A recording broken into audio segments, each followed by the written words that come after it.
So welcome to the online class of Nadi astrology.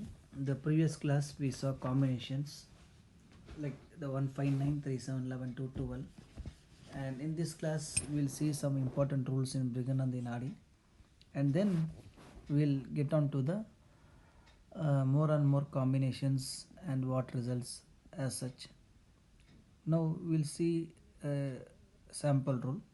Here I am saying a Karaka planet having Saturn and Ketu successively will lose its successively will lose its karakatva significantly. So what I mean to say here is, for example, consider a chart.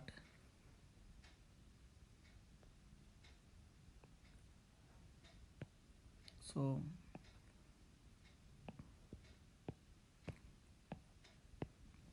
if the chart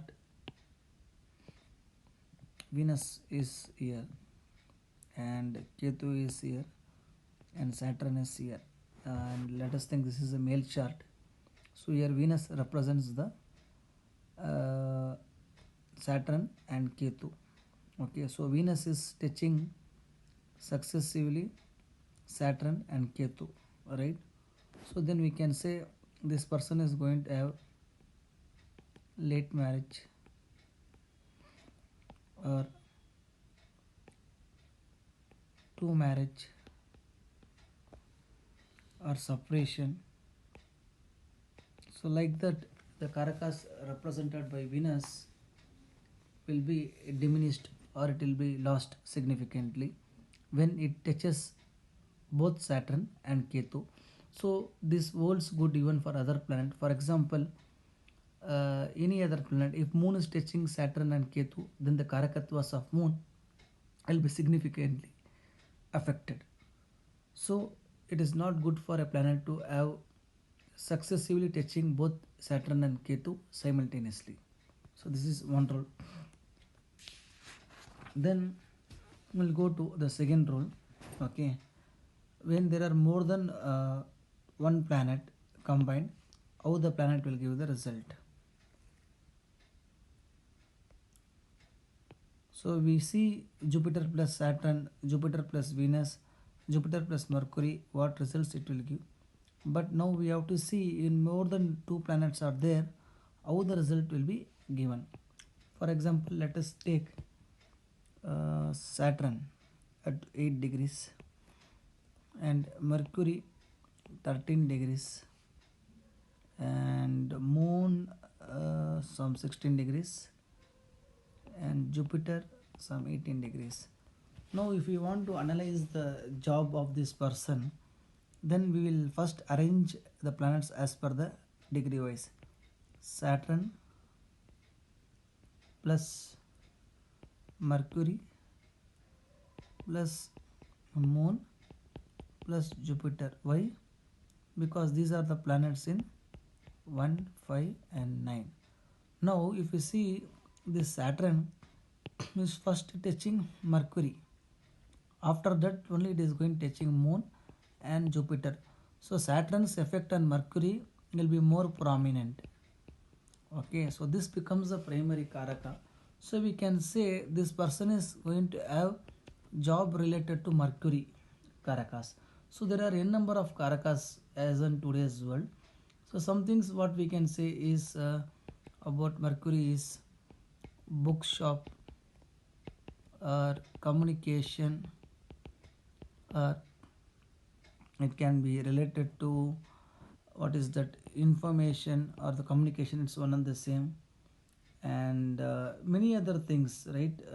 Poet, and also there are things like literature, all those things related to banking and share markets. So all these things are related to Mercury. We can give more than 40 to 50 examples. Okay, but the idea here is to see the main job will be related to Mercury, because here Saturn is first touching Mercury. Then this Moon, what it might give is, it might give more of traveling in the job.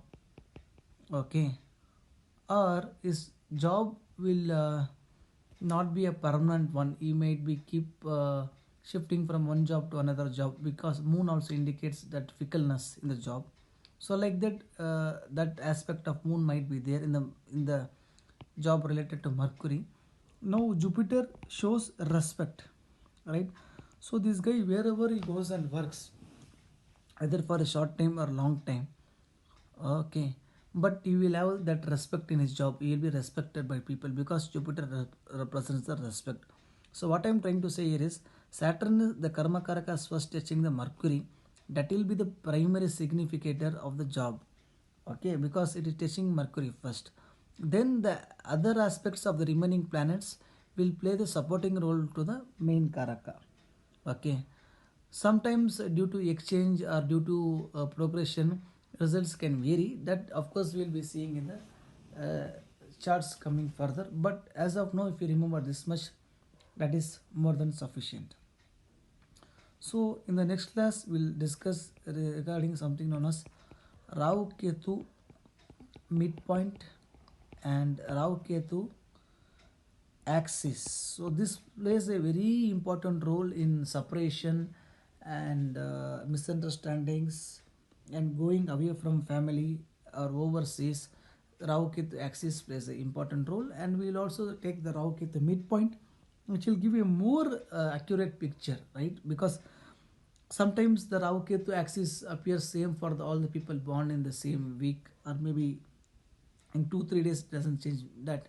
But when you take the Rahu Ketu midpoint, the results vary. Anyways, we will discuss all those things in the next class. Okay. So thank you. Have a nice day.